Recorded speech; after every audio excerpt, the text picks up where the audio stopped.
So I guess what I'm trying to advocate here is something called perception-based physics, and it's building the world on first terms by looking at what is actually happening, right? And people have done this all the time, but I see a large, glaring piece of the puzzle being overlooked, and that is the importance of water in our immediate experience, because all science has to start from this immediate experience, and you're trying to explain or understand what's going on simply by looking at the immediate experience and seeing what it tells you. And so if you are able to get your understanding of the world from this immediate experience, then the whole world starts to become a language, right? Because what is a language other than meaning that's coming out of symbol patterns, right? Symbols, perceptions. Perception is essentially a symbol overlaid on reality that gives that aspect of reality meaning. One of the foundational layers of that is just a name, like, oh, there's that event there's that clump of grass, right? And so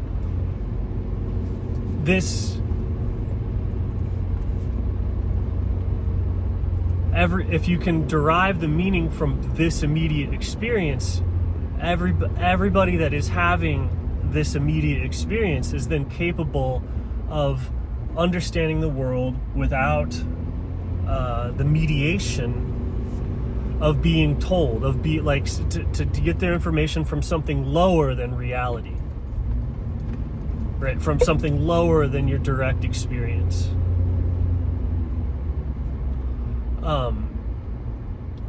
Because we would go, reality is truth, so you want to get your information from reality and not from a lower representation of reality, or from a being inside of reality, from some being contained in your direct experience. That being's formulations of what's happening, right? Like other people, or even if you got your information from like a god that exists in reality, rather than getting your information directly from reality, right? You could have a god or an extremely smart person give you a formulation of experience, and it's still going to be lower than the language or the meaning that you would have received from reality if you're capable of perceiving it. And so that's literacy. That's a baseline reading ability, is the ability to interpret your life and your experience and to read it. By interpret it, I mean see the language of creation, so to speak. What do things mean, right? That's the essence of a theory, right? What is the theory of relativity?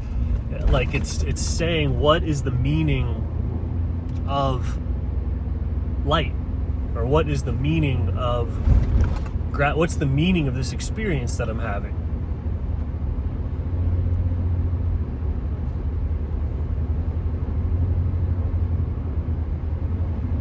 And so people, I think the reason that this is overlooked is because people they don't notice themselves getting very far with this. They go, okay, I'll just only use my direct experience, and nothing happens. You're like, I'm not getting any insight or understanding about this. But you hear stories of people that are like able just to like sit there and look at the direct experience, and they are filled with a cosmic insight so large and so profound that it's said to be indescribable. And sometimes to prove it, they'll have special abilities or special powers that they've developed from this insight or from this knowledge of their direct experience. And so I think people in general believe what I'm saying is possible. But there's a certain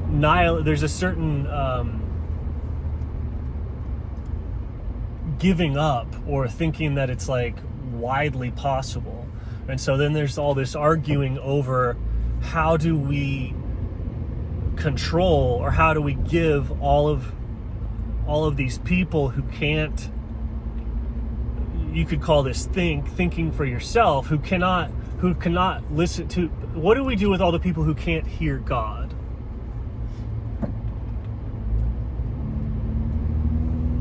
They need to be told something. And so people fight over the reins of control for that, I guess.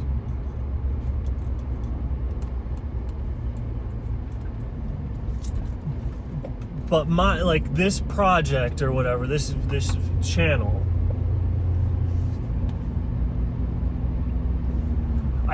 is to point out that what I'm talking about is normally very, very difficult. But just look at how the world works. Look at how water works. Just look at how water works and where it is in your experience. It's around your breath. So understand the implications of that. Water is surrounding your life force. Water is surrounding everything that is giving rise to these perceptions. It's contained in water. That water has the same operating principles, the same ability to support waves, have inertia, have solvents to dissolve things, to carry things, to float things, to give things buoyancy. It has the ability to envelop things in a single electromagnetic field, a medium, right? The medium of the ocean is contiguous. Everywhere that the ocean touches is a contiguous electromagnetic field. That's also true in the body. All that water is touching, all of it is connected. Everything is wet in the same field.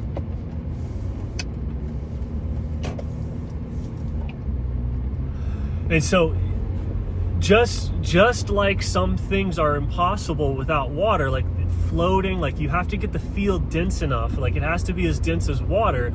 And once you're in that field fully, then your weight is different. You float, you can push off of it. There's swimming. Everything is connected by the surface of that medium, the waves, the balance of the gravity and the buoyancy. All that is going on. Everything that you see going on with an object floating in a pool of water is going on with all the objects floating in the body. All the different molecules, all the different things dissolved, all of that is happening in that fluidic container. And so and all of that is your consciousness, is your perceptions, is your sense organs, is your body.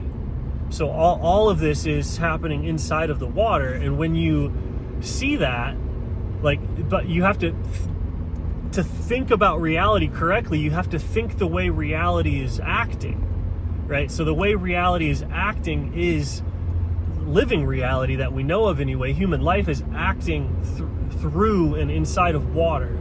So the intellectual formulations, like if you want to think or understand things mechanically or intellectually, you have to formulate your thoughts in your mind in the exact same way. So your theories of consciousness and your theories of matter need to be enveloped in and interfacing with water exactly as we see it happening in the body. So if you don't account for that, like if your thinking doesn't mirror from the foundations out what the world is doing, then your thinking is not coming up with a correct theory of the world. So since all the perceptions are emerging from this fluidic system and going out to all the objects, the matter that we would study, it's like the foundation of that has to mirror and reflect this water thing. So that's why when I talk about it, it's like it's inside of fields. There's objects in the field. There's a surface that's formulated between two different densities of fields. When there's two different densities of fields, it can support waves, currents can move. And this is the basis of all things, just like we are the basis of all things. So the basis of all things is going to have that because we're looking at it.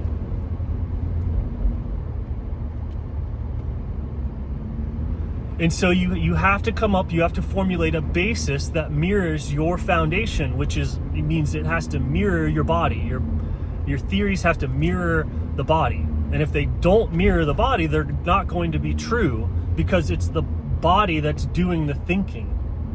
Like, it has to be accounted for. So like a praying mantis or a bird could likely come up with a theory that would be true for them, but not for us, at least by what we mean to be true of, like, does this work? Like, a bird could come up with a theory that depends on its flying or its relationship to buoyancy and all that, and it would work, and it would not work for us without significant workarounds that incorporate our physiology into the theory.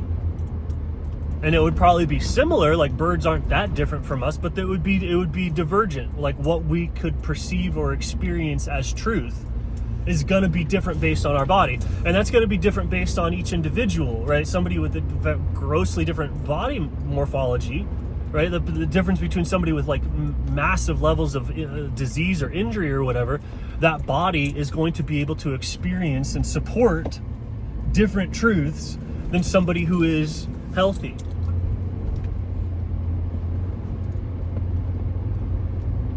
And then there's truths that contain both the healthy body and the unhealthy body that either person can experience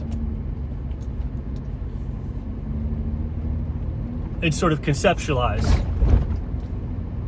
Right, so but just water, but not just, like, the key to all of it is the perception-based physics. But when you do perception-based physics, one of the first doorways that everybody has to go through who's a person is the integration and understanding of water. If you're trying to do science, like if you're trying to be like, I'm trying to get my thoughts and beliefs to match reality, or I'm trying to get my thoughts such that they derive meaning from reality directly and not from my assumptions or somebody else's assumptions.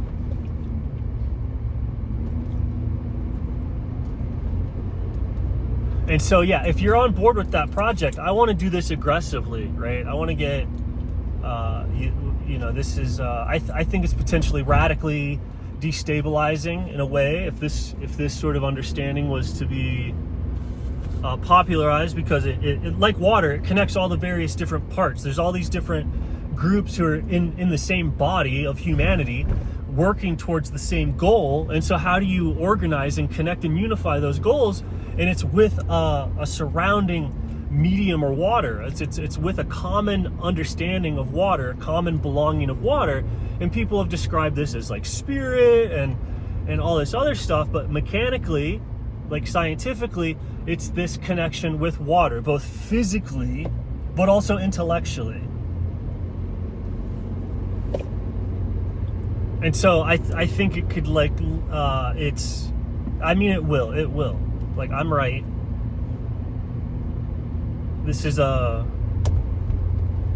it's a big deal. It's unavoidable. Like, I'm right because this is unavoidable. Like, you shall not pass other than through this gateway. You can't ignore water. You can't ignore water, and eventually, and if you try to, it's going to come in and flood.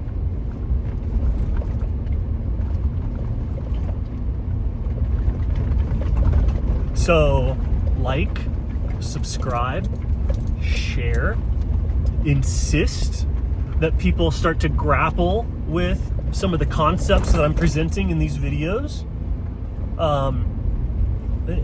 Spiritually, intellectually, physically. If you experience any of these concepts physically, you'll start to understand them intellectually or spiritually. The principles are the same. So if you learn how to move different, you'll pray different, you'll feel different, you'll think different, and if you vice versa, right? So if you're getting it spiritually, your exercise, your movement will change. Everything will change.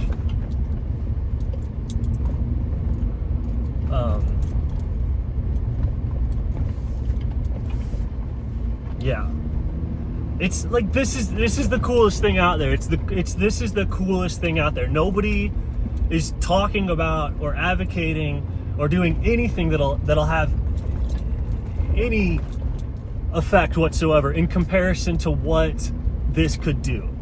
especially with the technology that this creates. At a very low level, this creates like extremely affordable and cheap healing tanks. Any body of water that you're capable of comfortably fitting inside of is suddenly an enlightenment chamber, like with power greater than any device made thus far, right? And that's why this orientation of breathing into water is what the body is founded on. So if you just breathe underwater,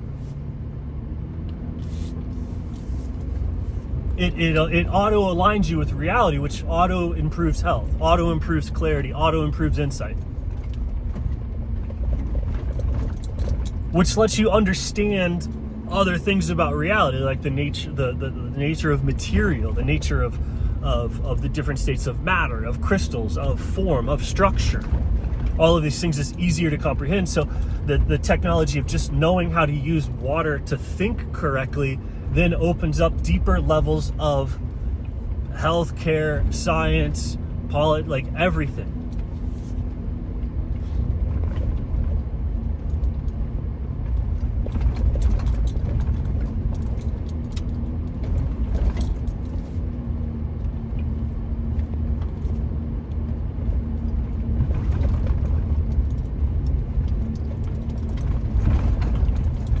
And I've been trying, like I figured this out 10 years ago now, and I've been trying to tell people, and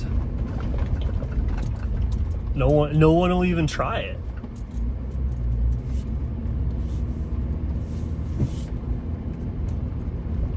Other than once, but it's like a practice, right? It'll be like, oh man, check this out, this meditation or whatever. It usually doesn't happen just once. It's not like a shallow psychedelic experience that you can give to anybody. It's a process with depth.